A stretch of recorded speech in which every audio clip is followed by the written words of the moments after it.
I am an assistant professor at Montana State University, Billings, and I am going to be here talking to you today about universal design and online instruction. So you may have some questions with regards to who I am. I teach in the Clinical Rehabilitation and Mental Health Counseling program in the School of Health Professions and Sciences here. And I'm also an e-learning fellow. So I may not seem like a natural fit for somebody who's working in a conference of this nature, but I have learned, developed some insights with regards to universal design.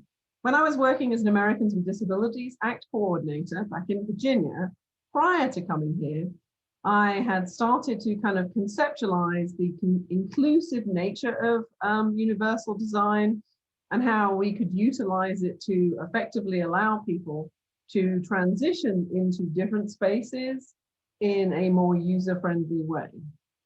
And then I came here to Montana and I started working with online classes. And prior to that, I'd had limited experiences with regards to online learning experiences. I'd typically been a student and I taught one online class as kind of an assistant instructor. And so when I came here, I had kind of mixed feelings about the e-learning process and teaching students in that online format. I'm an extrovert by nature, and I really was like, how am I going to communicate to students about who I am? How am I going to instruct them in such a way that is useful to them and can allow them to really engage with the instruction in a rich way? So I'm going to show you kind of a little bit of what my feelings were initially about engaging in the online process. Hey, so as some of you guys might know, I'm a music teacher, and I found that one of the best ways that I can process the whole transition to online learning and teaching is to write a song. So I wrote a song. I'd like to share that with you guys now. Here we go.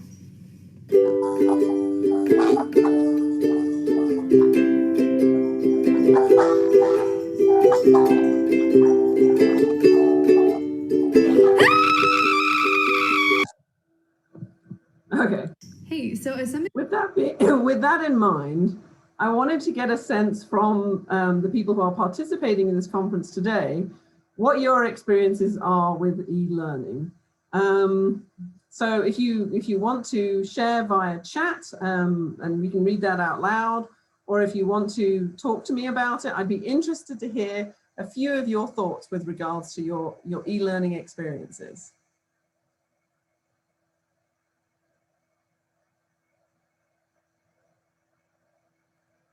Being mindful that I'm someone who is a work in progress as well.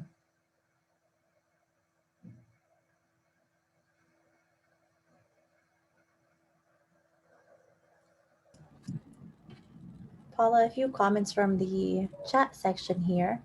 So someone shared that creating videos for asynchronous videos takes a lot of time. Currently in an MA program that's intended to be 100% online, work as an instructional designer. It can be confusing. Someone shared that it's 12 plus years of herding cats. And someone just mentioned that they actually prefer to be online rather than face-to-face. So we have a lot of really great comments here in the chat. That's wonderful. And I kind of know exactly what you mean. So I've taught undergraduate students and graduate students. And certainly on our campus, there's a lot of non-traditional students, in addition to the typical student who's seeking a bachelor's degree. And so one of the things that I have found to be really interesting is kind of navigating students' different experiences with that online learning experience. And our clinical master's program is not 100% online, but I would say is like a 90% online class. So I do know that there's a lot of different sets of expectations that you're having to navigate with that. So I'm going to talk a little bit about where I come from as well with regards to my e-learning. For me, this has very much been a work in progress. And at this point, I feel like I'm becoming conversant with the e-learning experience. But to give you a point of context, when I first came to America, I was somewhat of a technical Luddite. which is that I remember my husband talking to me about these things called emails and saying, you know, you could communicate with your family in England via email, and I remember saying to him, what is an email and how does it work? I was one of those non-traditional students. I was first generation. You know, I really had a lot of insight with regards to navigating the struggles of being on campus, where you didn't necessarily have the same guidance and insight from family members who'd had those experiences as well. And so now in navigating this in an online learning environment has kind of added another layer for a lot of these students as they try to figure out how to interact with each other and develop that sense of community, which can sometimes be challenging to figure out in an online environment. So, as we all know, universities are really now increasingly having to serve a really diverse background of students from different circumstances, environments, including, you know, veterans, students who are military students, students from a variety of diverse backgrounds and with varying cultural identities, LGBTQ students, students with disabilities. What's interesting to me is often I'll have people kind of posit universal design as a way of accommodating students with disabilities. But really what I feel is the beauty of it as a concept is that what it's looking at is how do we create diverse learning opportunities for students coming from these different backgrounds, and how do we educate them effectively to be able to navigate these online learning environments. So according to the National Center for Education Statistics, a typical college student is not a full-time traditional student who enrolls in classes immediately after high school. And certainly on our campus, that has proved to be true. And I've worked now in 3 different higher education settings. And in all of them, we've had kind of a broad spectrum of students with a variety of different backgrounds. So the official terminology regarding universal design is kind of figuring out the why, how, and what of learning. And this approach to instruction really includes 3 principles, which is multiple means of engagement, multiple means of representation, and multiple means of action and expression. And I'm going to dive in a little bit to how this looks, certainly for me.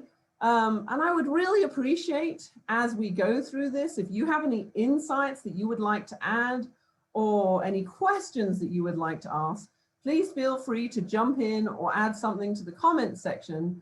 And I'm really hoping that this is an opportunity for kind of me to engage with you guys and gain some insight about what your experiences and challenges are.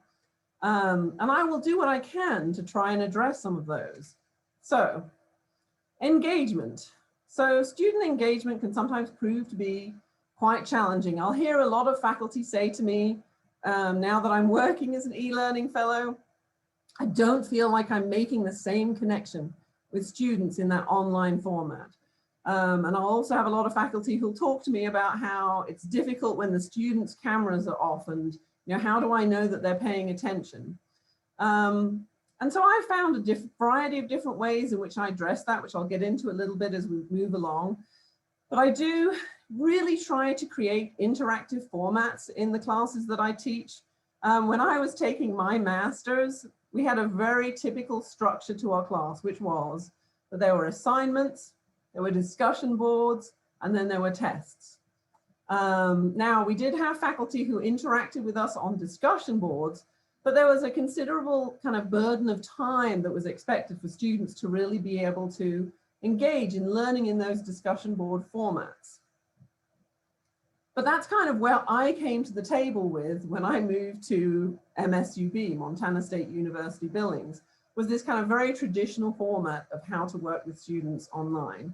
And so I really had to start thinking about how do we accommodate those non-traditional students, or the students who don't necessarily have the same experience with online learning.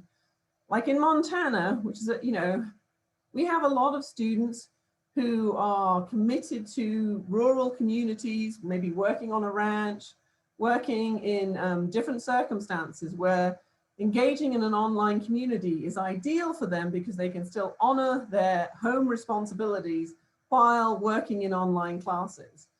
And so you'll hear a lot of people say, creating a welcome environment for students. And I do create a video where I review the expectations of the syllabi, and I talk about how what I expect from students during the course of a semester. But what I've also started doing is incorporating a video at the start of every semester that tells students how to navigate my class. So where do they go for assignments? Where do they go for the discussion boards? How do they find their content? There's a lot of conversations about how they can navigate that online class setting. And the reason I do that is because the first semester I taught online, I had a student who I realized had been answering all the discussion prompts, but had never looked at the content of my classes until they were about 2 or 3 weeks in. And it was because they really didn't know where to go to find that. And so it's really thinking about how do we reframe that information so that we can create a context for students where they understand how to navigate these new opportunities. And then as a general rule, I also tell students that they can call me if they have any questions or concerns about that. And I'll be honest, it sounds like that would be difficult, but in general, my experience is 1 or 2 students will take me up on it. And then what I do is I work through the kind of online class format with those students to kind of help them figure out how to navigate what the expectations are. And then during the course of the semester, I will incorporate other how-to videos. And so when we get to a point where we start doing a research project for a video or a research project for a paper, I have a how to use the library database video that I post and that I also email to students to kind of talk to them about how to effectively do research. And that has proven to be very helpful in terms of getting my students learning how to navigate this. And I'll be honest, none of these videos typically last longer than 5 to 10 minutes. Because the other thing that I've learned in terms of providing instruction about this type of information is the shorter the video, the more receptive students are to it. Whereas if I extend the video, students tend to switch off. I guess that's the nature of kind of the TikTok era. I also now try and think about ways to create opportunities for students to engage with their community and bring that information back. So I have a lot of service projects, and I will admit that I work in a humanities related subject. So, that's really the point of reference I have for talking to people about this. And then I have started incorporating video options for students to provide feedback with regards to certain assignments that I give them. So like with the service project, students have the option of either writing a paper or providing a 5-minute video reflecting on their service experience to me. And it's been interesting seeing how different students will take me up on that information and how they choose to navigate that. I've seen some pretty creative videos with regards to service project options. And like I talked about, there's a lot, the scaffolding is the thing that you can do up front. Like a lot of these videos that I've done regarding how to navigate an online classroom, regarding how to navigate doing research, I have them now. So there's kind of this initial upfront commitment that you have to do, but then these are things that you can embed into all of your classes. So I download them as an MP recording and then place them into each of these classrooms. And it's been helpful to students who are still kind of struggling with what that looks like. The other thing that's been kind of an adventure for me is I've created a lot more group activities in that online learning format. And what started that is our program did a lot of e-learning student panels. And so what we chose to do was solicit student feedback from both undergraduates and graduates, and did kind of a WebEx panel of students where they talked about their online learning experiences and what they felt would be helpful and what they felt we as a program and as a university could do better to meet their needs. And one of the things that they talked about was the challenge of connecting with peers, of getting to know people who they could engage with if they were finding that they were experiencing challenges with assignments or projects. And so in a couple of my classes now, I've incorporated group projects. And I'll be honest, they're pretty seamless. Sometimes there's an education process that students need to go through. And so what I'll do is meet with the groups, talk with them, say half an hour, 40 minutes, and work them through any technological challenges that they might identify. But students actually have really enjoyed those group project opportunities because it creates this online format where they get to engage with each other. And so, you know, we'll have students who are from one side of the state to the other who are able to kind of get this sense of, give each other a sense of momentum, but also this sense of engagement. And with these online presentations, particularly, I utilize a lot of rubrics because different students will often come to the table with different sets of expectations when you ask them to do group presentations. And so the more you define that, how long you want them to take, how you want the content to look like, you know, what your expectations are regarding the content is very helpful to students, and also tends to reduce any friction that those group dynamics may have.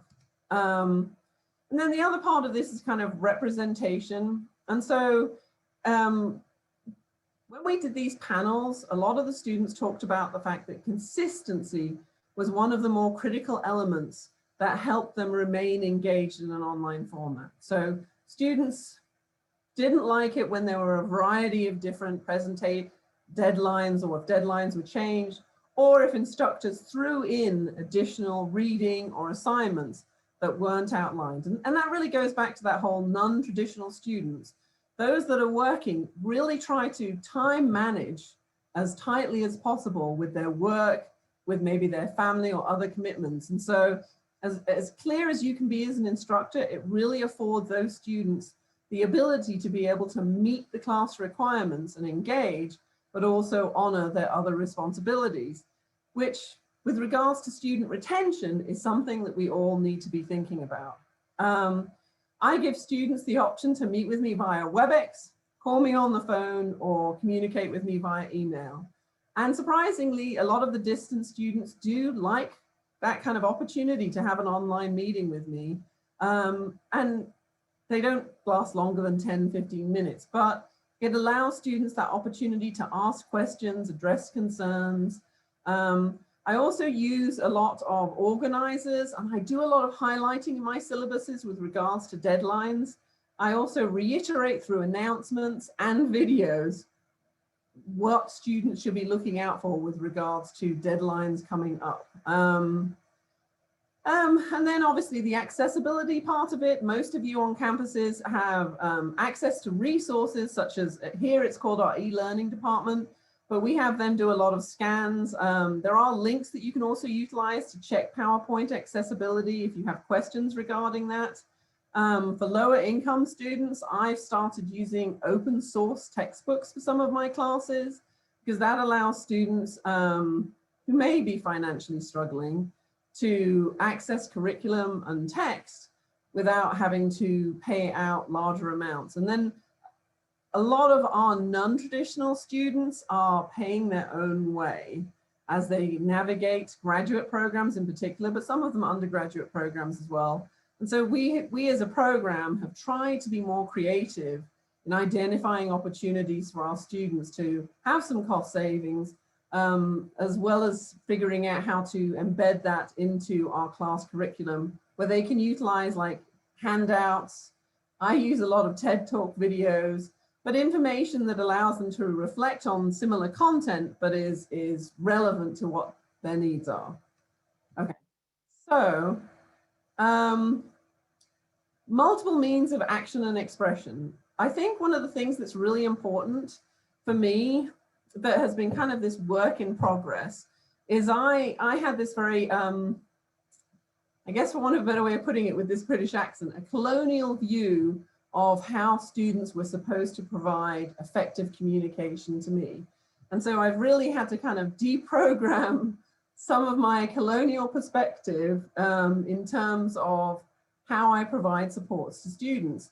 I do have deadlines in my syllabi, but I'm not rigid with them. I do talk to students if there's concerns with regards to assignments mounting up, and I will recommend that they take an incomplete. But again, in my experience, if I'm teaching a class of 50 students, in reality, there's always like maybe 2 or 3 who are struggling with assignment deadlines.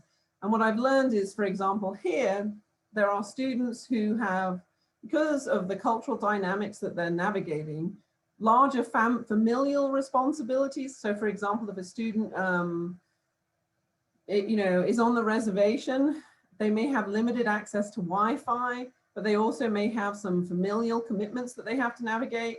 And so then I, as an instructor, figure out how do I navigate supporting that student so that if I'm providing asynchronous instruction, they can still log into the class when they have access to Wi-Fi, they can still get the instruction that they need. Now, one of the challenges that I'll get a lot of faculty saying to me is, I put these videos out there, but how do I know that they're watching them? And what I've done is I've embedded that into my curriculum. So students then can provide me with either a written reflection of what the presentation is, or they can provide me with a video reflection of what the presentation was, highlighting kind of what their takeaways were, or if it's relevant, like did they get any new insights from the presentation? And those, they get points for doing that, and that gives them that kind of, make sure I know then that they've watched it, but it also gives them kind of this way of making progress, being reinforced, and kind of seeing their progression through the program. And so it's really helpful to students to kind of figure out how to navigate that. One of the other things that I also do, and I'm embarrassed to admit this, but when I first came here, I really saw, like, if I was going to have speakers or people engaged in my online classes, I kept thinking it had to be local. And at that point, I really didn't know anyone local. And it took about a semester for me to really realize I can have people with different forms of expertise, really from anywhere in the world, come and talk to my classes for 45, 50 minutes. So I've had people from Virginia, from Kansas, from upstate New York, all who've come and done speaker-related presentations in my classes for students to engage with. And I typically offer those as synchronous and asynchronous opportunities. So the synchronous element of it is that that's already embedded into my syllabus way in advance. Students have access to the WebExes, and they can attend and ask questions and interact with the various presenters. Those who are unable to attend, I record it for. Now, all students have the same assignment, so they all have to provide me with some sort of a reflection, be it written or in video form with their highlights and takeaways. And so I've really kind of expanded how I navigate providing those interactive opportunities. When I provide classes for students, it's the same thing. You know, it's all embedded well in advance into the syllabi, but recognizing that I have a lot of non-traditional students, I just do recordings. They all have the same assignment requirement, but the students who can will log in, interact with me, ask questions. If I do an ethics presentation, and I do the presentation, even if 3 students show up, I do it as if I'm presenting to 25, 50 students. And anticipating kind of what those students' questions might be. And it's really created a much richer opportunity. So one of the other things that I've been doing is in the middle of the semester, I ask students how things are going. And creating these like video and interactive opportunities for students has in general provided me with a lot more feedback. And one of the things that came up in the panels is that the students who had been working with that very traditional format of discussion board, assignment, test, would often reflect upon the fact that they felt like they were teaching themselves because they didn't have those opportunities to hear the professor's voice. And then for us as faculty, one of the things that's really interesting in my experience is that students give better feedback.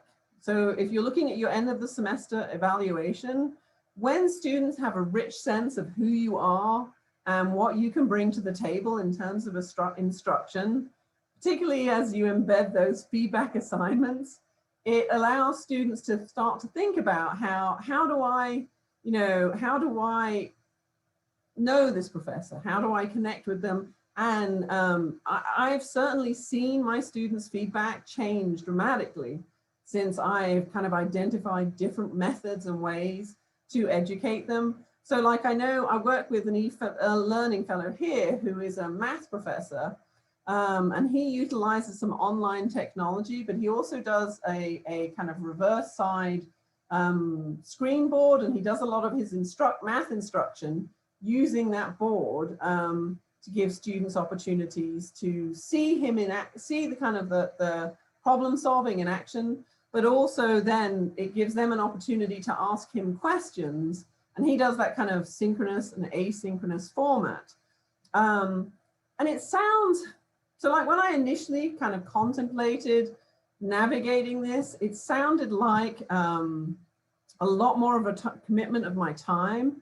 But what I found as I've progressed through this is that it really isn't, in the sense that if you use this as an alternative to some of the discussion boards, if you use this as an alternative to some of the written assignments, you can balance out that time commitment as a faculty member, but you can also develop that richer learning experience for students and for yourself, in that you start to get a sense of who the students are and what are they like.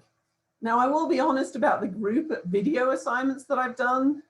As with even an in-person class, there will be groups of students who love those experiences, and there may always be one or two groups who hate that experience. But it's one of those things that you'll get into, what you put into it is what you get out of it. But yeah, I work with my students. I encourage the use of technology. I've actually now started kind of embedding information for students about different assistive technology options, read out loud software, how they can effectively navigate some of that stuff. Because I found that to be helpful for students who feel like they're navigating an undue burden with regards to the amount of reading there is for certain classes. And I've just found that to be very helpful. So, it's really a good framework for guiding educational practice, and thinking about how you provide information to students, being flexible about that, recognizing that there may be barriers for students. And what I like about it is it means that students don't have to specifically identify to you as their professor as having a need, because you're trying to more seamlessly integrate all students into your class settings and create those opportunities for learning. You still can maintain and require the same high level of expectations for students, because sometimes there'll be conversations with faculty about, is it corner cutting? But one of the things that's been really interesting for me is thinking about, what are students' takeaways? What are students remembering from these experiences? 5 years from now, what are the critical things that you want students to take away from your classes? And when they reflect back, that content sticks with them. And creating those richer opportunities is really kind of part of that dynamic. And like I said, my videos, what I generally do is I utilize a PowerPoint, and I utilize captioning, as well as talking about presentations myself, because I'm really trying to embrace those different opportunities for students. And, as you can tell by their riveted faces, it can be engaging, and it is a good opportunity for interaction. Paula, we have a question from the audience here. Can you explain what you mean by established framework for planning through detailed descriptions of assignment? Is that a rubric or something else? Okay, so wait, can you say that again? Yeah, of course. Can you explain what you mean by established framework for planning through detailed descriptions of assignments? So it is kind of, so I use rubrics, yeah. And then what I do in those rubrics is kind of offer points of clarification with regards to expectations. So as a rule, I will meet with students in person. So say, for example, the group presentations. I will meet with students in person, we'll talk about it for say half an hour. But then I also provide fairly detailed rubrics. And then one of the things that I've done that I found very interesting is I then get the students, once they've made their recordings, to provide each other with feedback using the rubrics. And because that really gets students, because one of the challenges sometimes with rubrics is you'll get some students who will really pay attention to them and some that won't. And if you have more than one opportunity for students to do presentations in that way, it really allows them to be more reflective and considered in terms of how they approach that. Not sure I've answered your question. So I just want to check. I got it. Thank you in the chat. Okay. Well, I hope that's helpful, and feel free to reach out to me if you do have any further questions. And so I kind of talked a little bit about like what I expect your takeaways to be. So I'm going to highlight just a couple of elements of the presentation today that I really want you to think about as you move on to your next presentation of the day. And I do appreciate you all being here and engaging in this. Figure out how to create a positive start to students. Now have that welcoming video. In my welcoming video now, I will often have like a Montana mountain background, or I have done a presentation where I've done it outside. I've also done one where I had my cat, and I would lift up my cat and have my cat come across the screen and go down. Because if you can incorporate kind of quirky elements into your videos, and I'm not suggesting that you have to do that, but often that'll kind of alert students, get their attention, and get them to engage a little bit more. And then also think about how do your students know how to navigate this online learning format? How can you structure that for them effectively? I do have these videos that I record. I've also offered students a one-time WebEx where they can come and talk to me and ask me any questions. I'll be honest, I found the video to be a more effective format for educating students about how to navigate the online classes. But I do also think that a WebEx provides those who are struggling with that opportunity to, touch base with you and ask questions. And as I mentioned with the cat, figure out ways to get students' attention. I have found having speakers come to my classes, particularly speakers who may not be, well, a mixture. So I'll have a lot of students who are people who are local who will come and do presentations, because a lot of the students that I work with are looking for job opportunities and looking for ways to engage with the community effectively, particularly with regards to those service projects. And so it's been a really good opportunity for students to start to identify different opportunities, and also just to get them to think outside the box in terms of what is out there for them career-wise as they start to graduate from our programs. But I also do think pop culture can be helpful, or historical examples. If something is humorous, figure out how to create some context for students with regards to the information that they're receiving. I do think it's good to ask questions as much as you can when you do have those classes, and they're synchronous and asynchronous. The students that are there often are willing to talk with you. Make sure that the problems seem authentic. So one of the things that for me was a transition is I was in Virginia for 13 years, and then I moved to Montana, and realizing that I needed to change my cultural context so that I could ask students questions that were relevant to their circumstances. And that required me having a lot of conversations with students here to get a sense of, what were their interests? Where were they looking to go? What were they looking to do with their lives? And that was really great. And I typically do that in the front loading of the semester, just to kind of get a sense of who students are. And then, ask, like if you're doing a discussion board, don't just say, introduce yourselves and tell us where you're from and what you want to do with the rest of your life.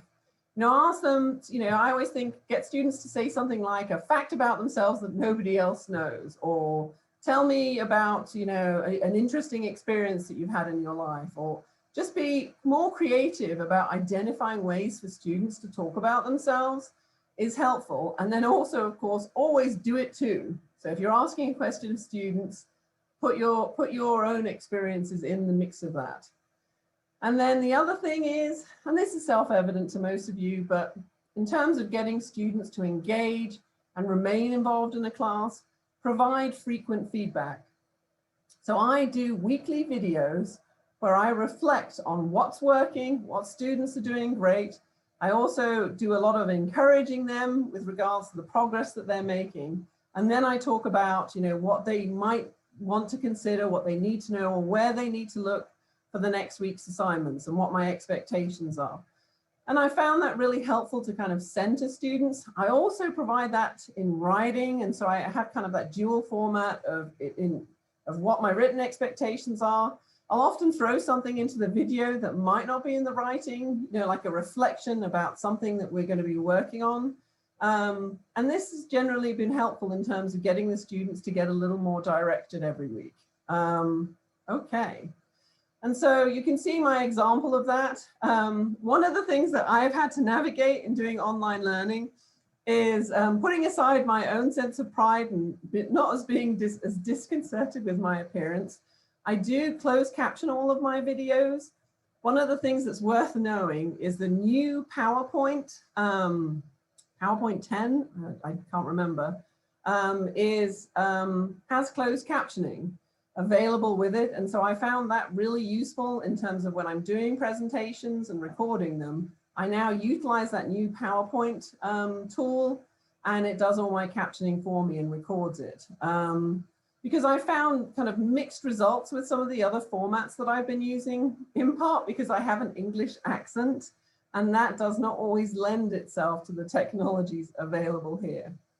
Okay, so does anyone have any questions for me? And I've really appreciated the questions I've gotten so far. We do have a few questions in chat. The first one here is, what are your thoughts about using these universal design concepts to deeply integrate college and community supports into the classroom? So some examples: librarians, counseling, food pantries, etc. That's a really great question. So one of the things that particularly with the undergraduate students who tend to be either on campus or close to campus, I have had our librarian actually come and do a 10-minute presentation to students via WebEx. When I say come, I mean online. And then talking about different resources that are available to students. That is something that I've started to discuss, particularly things like the food bank, because understanding the nature of food insecurity with a lot of students in this day and age is something that I've become more cognizant of because I did some volunteer work at the food bank here. So it's been really a learning experience for me, but I do agree that finding opportunities to, and it doesn't take long, it can be 5 minutes as part of that introductory process. But then also figuring out ways during the course of the semester to integrate that. So as I said, I typically ask students for their feedback mid-semester, but I also do like a check-in video, and I'll kind of talk about, counseling services. If you're having some stress, as you're coming up to exam time, here's some of the places that you can go to. I identify offices like TRIO, the Disability Support Services Office. I found those things to be helpful. And it's a really great question because I didn't think of that the first year that I was here. And it wasn't until I had students start to ask me questions about this that I really, understood that this was something that students really needed for me to be able to kind of navigate for them and with them. So yeah, that's a really good question. And there's another one here that states, your experience in the teaching using UDL seem to be working well, but have you ever considered culturally responsive teaching? Okay, so yeah, I have actually. I now, that's a really great question. So because I come from a humanistic background, I try to integrate case scenarios and discussion questions that are culturally relevant to the students, but also reflect that there is a broad spectrum of backgrounds that our students come from. And it's been really interesting process for me to kind of figure out how to navigate that. But it's important to me to be more culturally sensitive because we do have students who come from kind of such a broad spectrum of backgrounds. I've also, again, I teach mental health, clinical mental health and rehabilitation counseling. And so I think it's really important from my perspective with the work that I do, that I prepare our students to adequately serve people from this kind of broad background. And so we have a lot of conversations about ethics, what ethical expectations are for people from my field, but then also it kind of enmeshing examples that are relevant to the circumstances that a lot of our students see on a day-to-day basis. So that's a really good question.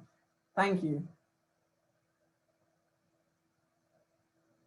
We have about 3.5 more minutes here for questions. You should be able to see the chat as well, but here's another question. Are you finding that students seem less comfortable with library research than in past years? Sometimes, but again, that kind of is that non-traditional versus traditional mix.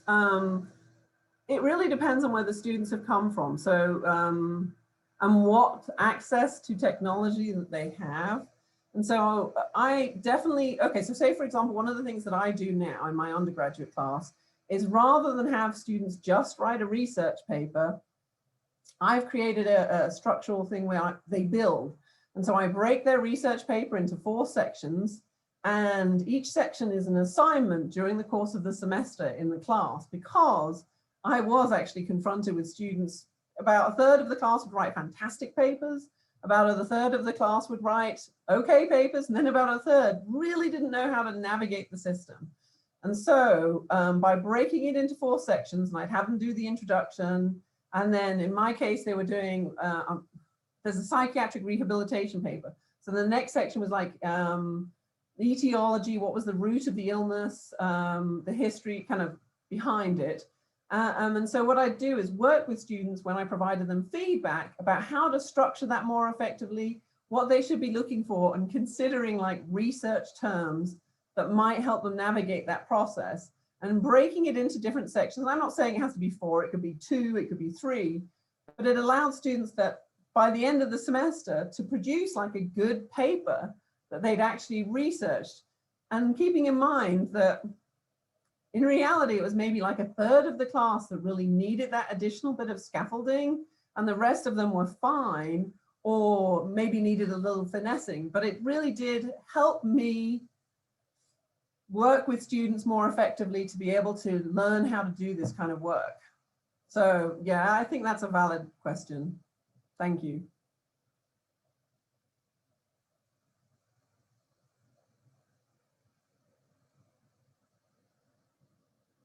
Thank you guys very much. I really appreciate it. And I hope you all have a wonderful afternoon.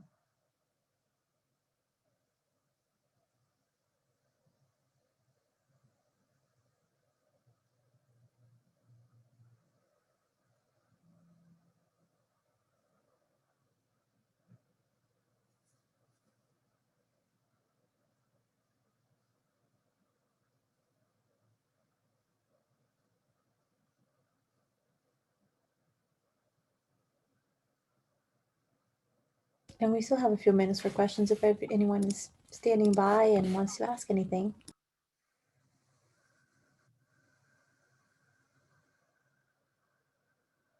All right.